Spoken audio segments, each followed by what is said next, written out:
They say time erases everything, but time doesn't erase the truth.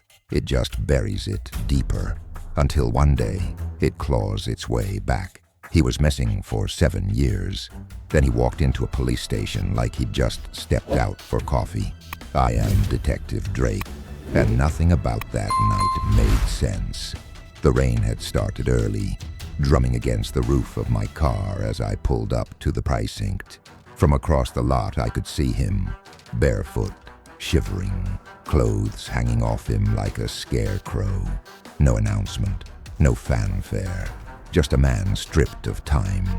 The first thing you notice about someone who's been gone that long isn't their face, it's their eyes. His were glassy, empty, like the world he came back to wasn't the one he left. When they pulled his name, it rang through the halls like a ghost story finally coming true. Daniel Reeves, age 29 now, presumed dead after vanishing without a trace.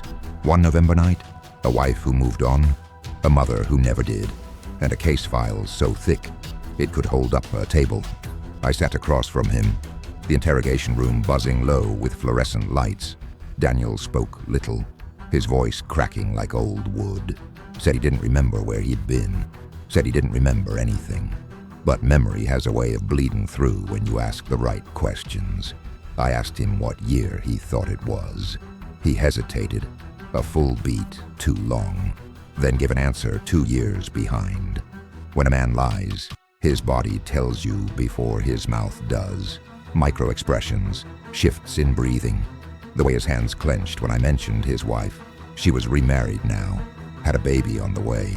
I saw it flicker across his face, the kind of heartbreak that doesn't come from amnesia. It comes from knowing too much. We ran a toxicology screen, standard procedure. What we found wasn't standard at all. Traces of sedatives, old ones barely used today. Ones used to keep patients docile for years at a time. It wasn't just that Daniel had been missing, it was that he'd been kept. I pieced together the inconsistencies, the malnutrition, the strange marks on his wrists, the stories he didn't know he was telling. Somewhere out there, someone had imprisoned him, groomed him, broken him, and then for reasons we still didn't understand, let him go. There's a theory in cases like this that sometimes captors release their victims because they're done with them.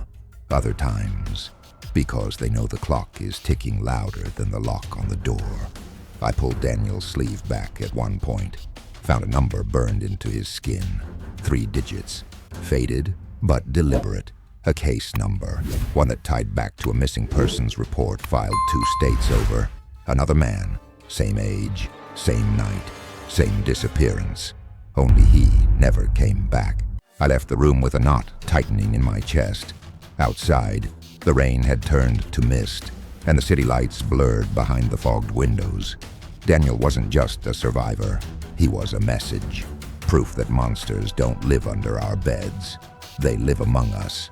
Sometimes the past doesn't stay buried because it's unfinished. Sometimes it digs itself out to warn us that the story isn't over. And when it does, you have to decide whether you're ready to hear the rest of it.